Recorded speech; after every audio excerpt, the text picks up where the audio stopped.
হাতে ফের অশনি সংকেত। শ্রমিক বিক্ষোভে রণক্ষেত্র কারখানা চত্বর, নামানো হলো কমব্যাট ফোর্স র্যাব।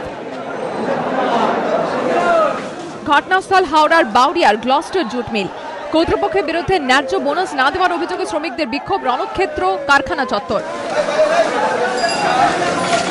পুজোর মুখে স্থায়ী ৬,০০০ ও অস্থায়ী ৩,০০০ শ্রমিককে বোনাস দেওয়া হবে বলে নোটিশ জারি করে গ্লস্টার জুট মিল কর্তৃপক্ষ। সেই মতো বৃহস্পতিবার সকাল থেকে জুট মিল চত্বরে ভিড় জমান শ্রমিকরা। বোনাস দেওয়া হলেও শ্রমিকদের অভিযোগ ন্যায্য বোনাস দেওয়া হয়নি। কাজ বন্ধ করে শুরু হয় আন্দোলন। লেবার অফিসে চলে ভাঙচুর। আতঙ্কে ইউনিয়নের নেতারা গা ঢাকা দেন। অফিস ঘরে ঢুকে পড়েন আধিকারিকরা। 3,500 টাকা মেনে নেয়। আমরা সবাই কাজে যোগদান করি। কাজ বন্ধ রেখেছে। কাজ আমাদের সমস্ত শ্রমিক মিল, সমস্ত গোটা মিলটাই বন্ধ। আমরা বোনাসের জন্য এই জিনিসটা আমরা আপত্তি করেছি। তাই জন্য এরা র্যাব আর পুলিশ নাবি আমাদেরকে মারার জন্য ম্যানেজমেন্ট আমাদেরকে শাস্তি দিচ্ছে। মেরেছে মেন অফিসে আমাদের।